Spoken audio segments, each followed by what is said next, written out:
Antibiotics छोट्या छोट्या कारणावरती घ्यायची सवय आहे. हलकीशी सर्दी, हलकासा ताप आला, अँटीबायोटिक घेतलं आणि मुलांनाही देताय तर लक्ष देऊ नये का? आज मी 2 असे दुष्परिणाम सांगणार आहे अँटीबायोटिकचे. तसे तर भरपूर आहेत, पण 2 फार महत्त्वाचे आहेत, ते तुम्हाला लक्षात द्यायला लागेल. अँटीबायोटिक कधी घ्यायला पाहिजे? ज्यावेळी तुमचं इम्युनिटी जी आहे, तुमची जी बॉडी आहे, त्या गोष्टीला फाईट नाही करू शकली तर अँटीबायोटिक घ्यायला पाहिजे. पण आपण आजकाल काय करतोय, आपण आपल्या स्वतःच्या इम्युनिटीवरती विश्वास न ठेवता आपण काहीही झालं तर लगेच अँटीबायोटिक घेण्याकडे वळलोय. बट हे तुम्हाला लक्षात घ्यावं लागेल की आपल्या शरीराची जी इम्युनिटी आहे ती एवढी स्ट्रॉंग आहे, ती कुठल्याही आजाराला फाईट करू शकते. बट तुम्हाला त्याला वेळ द्यावा लागेल, राईट?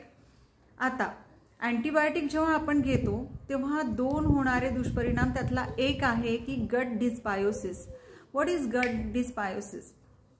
जेव्हाही आपण अँटीबायोटिक घेतो त्यावेळेस आपल्या शरीरामध्ये, मी आधी पण सांगितलेलं आहे, 2 प्रकारचे बॅक्टेरिया जातात आपल्या गट हेल्थमध्ये, त्यामध्ये गुड आणि बॅड.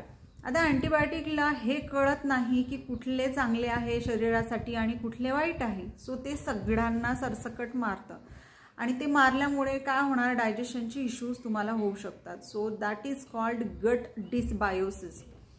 सेकंड आहे ते आहे की तुमच्या शरीरामध्ये जेव्हा तुम्ही अँटीबायोटिक घेता ते अँटीबॉडीज जे निर्माण नाही होत, त्याच्यामुळे तुमची जी बॉडी आहे ती अँटीबायोटिक रेझिस्टन्स बनते. म्हणजे काय, आता समजा तुम्ही औषध घेतली, अँटीबायोटिक घेतला, ॲट दॅट टाईम जर वारंवार छोट्या छोट्या कारणावरती घेत गेला तर शरीराची जी इम्युनिटी आहे ती बिल्डअप नाही होणार, राईट?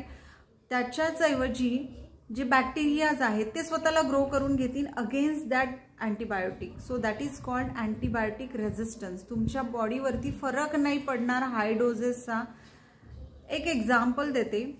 जस्ट सुरुवातीला जेव्हा तुम्ही चहा किंवा कॉफी घ्यायला सुरुवात केली होती त्यावेळेस काय केलेलं, अगदी थोडासा कप घेतला, त्यामधली थोडीशी कॉफी घेतली. बट दुसऱ्यांदा तिसऱ्यांदा जेव्हा तुम्हाला लेझीनेस आलं, फ्रेश वाटायचं होतं, किंवा मग तुम्ही रिचार्ज व्हायसाठी तुम्ही वाढवत गेलात त्याचं कॉन्सन्ट्रेशन, राईट? कारण छोट्याशा ह्याच्यामध्ये तुमच्या शरीराला काहीही फरक नाही झाला. सेम कन्सेप्ट इथे सुद्धा होते. That is called antibiotic resistance. तुमची बॉडी होऊन जाते. सो काय करायचं, आता तुम्ही म्हणाल की भरपूर काइंड ऑफ बाहेर एवढे व्हायरस आलेले आहे, एकदम जास्ती व्हायला लागलं आहे. But believe on your body. तुमच्या शरीरावरती, तुमच्या इम्युनिटीवरती विश्वास ठेवा. कारण की सगळ्या प्रकारचा आजाराचं